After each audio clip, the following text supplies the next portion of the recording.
People, we are Tottenham TV, and now we're going to be focusing on left-back targets for the January transfer window. And we know this is a big priority position for Tottenham. I think might be our biggest priority position going into the January transfer window. We know we can't rely on a doggy's fitness now. Like, he's literally on, off, currently injured. We need a left-back to come and fill in. Obviously, Jed Spence has been filling in quite well as of late and pretty much all season, but we just need personnel there, and we've picked out 5 players which we think could be adequate targets. And the first player that we're going to talk about, I feel like we speak about him every single transfer window, and he goes by the name of Antonee Robertson of Fulham, 30 million market value. Been injured for the majority of the season. He's just come back. He's already got an assist to his name against Newcastle when they lost 2-1, and 10 assists last season for Fulham. Really good attacking fullback. He's going to be at the World Cup with the USA. There are question marks about him defensively, but I think as a kind of player that can rotate with Destiny Udogie or Jed Spence, whoever it may be on that side, I think he could be a really good player to go for. Yeah, I think his biggest asset is definitely his engine. He just gets up and down that left-hand side like absolutely relentlessly. He's so hard to stop. In terms of defensively, as you can see on the bar, which is quite an impressive chart, he doesn't do well when being taken on by a dribbler. But what he's quite good aerially, so that's quite strong. That's quite important. Obviously, he's quite tall for a left back. He's got big strides, and he just relentlessly gets into good crossing positions. He's got a good left foot as well when he gets on the outside. He carries the ball really well. Obviously, as you mentioned last season, he did get quite a few assists. I think his quality when he gets in those positions is pretty strong.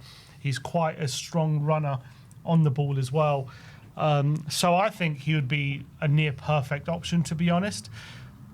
Apart from obviously, there are some issues with him defensively. But if Frank can work on him with that, there's no reason why he can't get better at it. And he's got all the physical attributes. Obviously, a big question mark is his injury record and the fact that he's 28. But maybe there's a deal to be done if Fulham, if there's a good offer there, a player who's 28, and maybe they've got someone lined up to replace him. Maybe there can be something done. But I really like Robinson. Yeah, obviously they got Sessegnon, who's done pretty well for them there this season. So I think in previous years he's been pretty much a standout candidate at left back. But now, since Sessegnon has been doing such a great job for them, they might be more open to selling Antonee Robertson. I think it might take a bit of a hefty fee, and I'm not sure if it provides quite good value for money, him being 28 years of age. But still, look, at 28, you're in your prime. So to have him and Udogie competing on that left-hand side, I think it would be unbelievable to have, to be honest. Great options. The next player that we're going to speak about is Nathaniel Brown of Eintracht Frankfurt. A lot of people talking about this kid at this moment in time. 22 years of age, 35 million market value.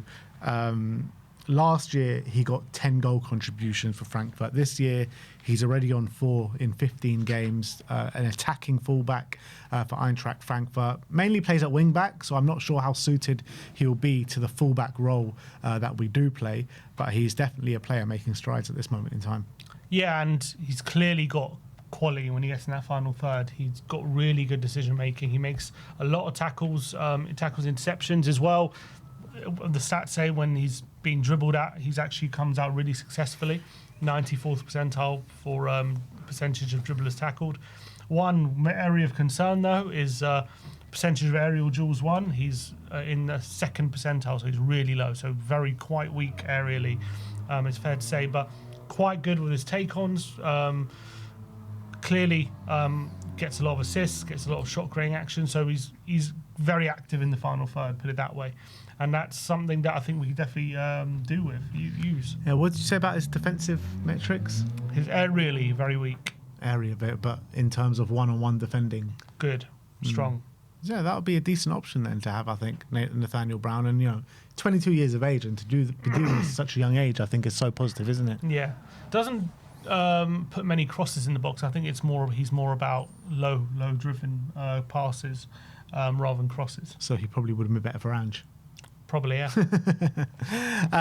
Next up, we're going to be speaking about Alejandro Grimaldo of Bayer Leverkusen.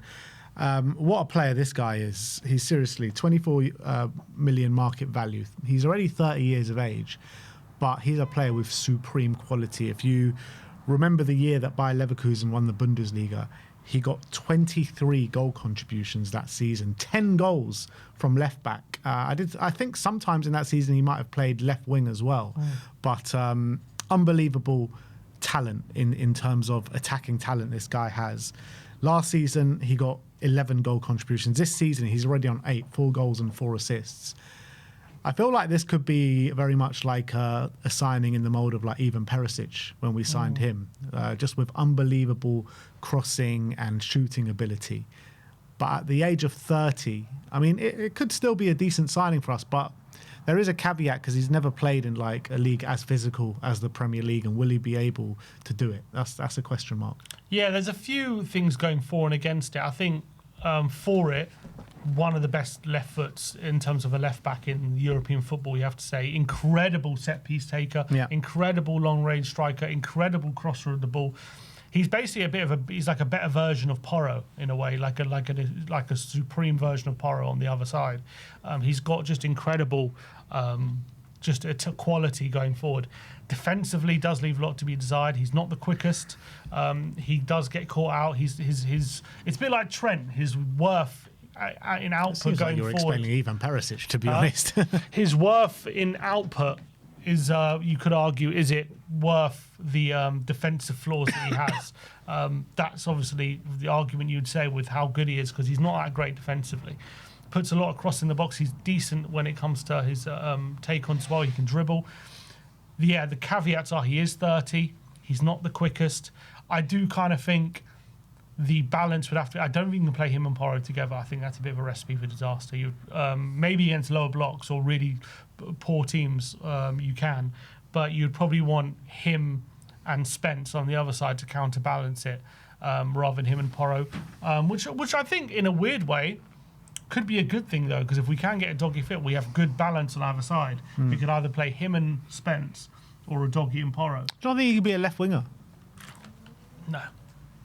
Because he's played left wing a lot in his career. He wouldn't be a left winger I would sign. I think he could do a job there, but I don't think he would be our number one left winger. No, not number left one. Wing back. But I think he'd be a phenomenal wing back. I don't think he's a player that comes in and starts week in, week out for us. First of all, because of his age, and second of all, because of the defensive flaws that we've spoken about. I feel he's like a player that, you know, if you're chasing a game late on, he's an unbelievable player to bring on to add that extra quality in the last 20 minutes of a game. Maybe to start against those teams that play low blocks against us. But yeah, I feel like with Frank obviously going for defensive solidity, he's not that. Well, he likes Porro. Yeah. He's basically like he's similar profile to Porro. I feel like Porro's better defensively than him though. Yeah, probably. But as I say, I think he could be starting week in, week out, but you'd have to play Spence on the other side week in, week out. I think it could work, but obviously you'd have to rotate. But that's the whole point. We want someone so we can rotate. Yeah. I think it could make sense, but it would obviously be a short-term option. In terms of how gettable he is, obviously, could Leverkusen look to cash in on him? They've obviously sold their whole team ever since they went unbeaten. He was a big part of that team. And could he look for a new challenge? He's been there a while. So I think he probably could be gettable, but it's whether we really want him. I just got a feeling, as much as he's got unbelievable quality going forward, I feel like if Spurs were to play him at left back in the Premier League, I felt like he could get eaten up a little bit, to be honest. As I say, a bit like Trent. Is it worth the upside for the downside? And if for Trent it was. Yeah, but the difference is Trent was in an unbelievable Liverpool team. We don't have that. We've got a poor Spurs team. Yeah, but should that be a reason why we don't aspire to have good players like Grimaldo? Like I think in a settled team, when we've got defensive solidity and he's got Van de Ven on that side. Yeah. I don't know, man. Something tells me this could be a bit of a...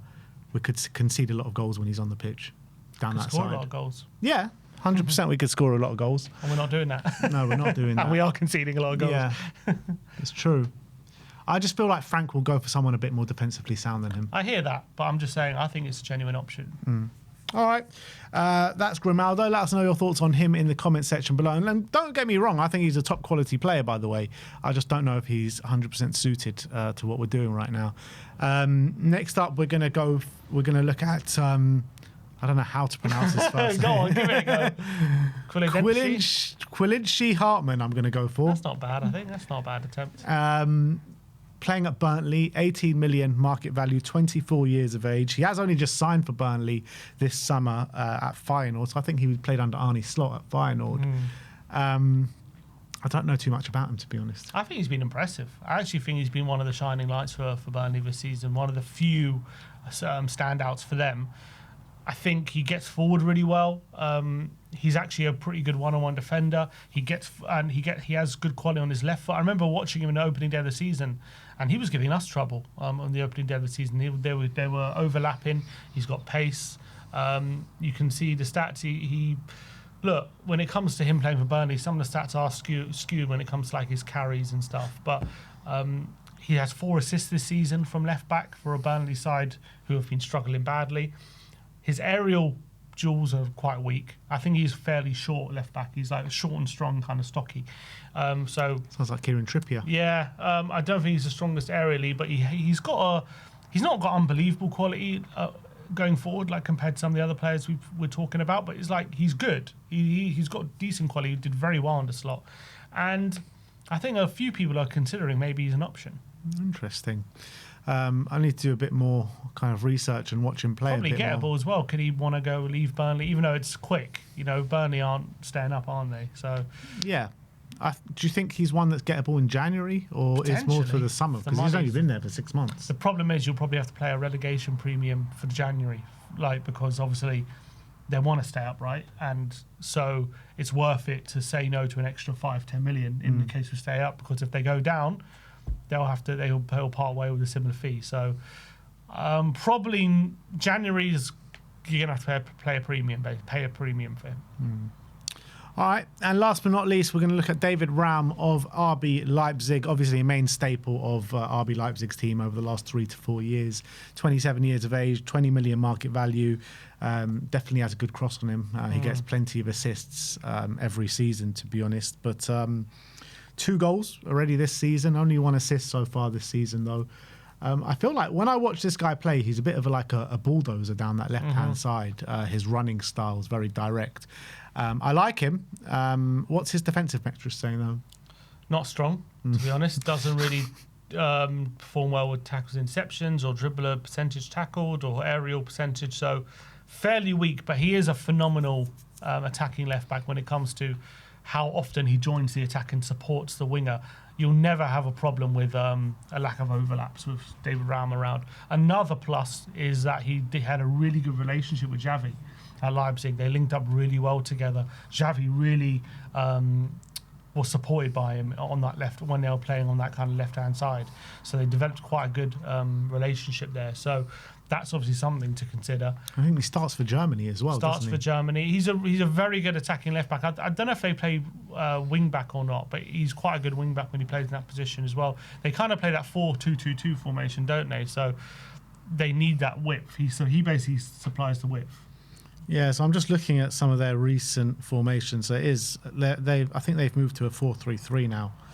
But you know that's good for us if he's still performing at a top level this season. What I can see here, his ratings seem to be very high in every game that he seems to be playing. So look, those are the players that we've kind of marked out who could be potential targets in January. For me, the 2 standout candidates, Antonee Robinson and Nathaniel Brown. I think those 2 for me are the ones that I would like to consider the most. What about you? I think when you go looking at Premier League proven, obviously Robinson's the only one on the list who is, and he's, in terms of what we want, I think he's also quite a good profile fit in terms of an alternative to a doggy. Brown is obviously doing very well at the moment. He's kind of the flavour of the month, Nathaniel Brown, when it comes to a lot of people's opinions, and he's clearly putting up good attacking numbers and quite good defensively. I would be very intrigued by Grimaldo, though.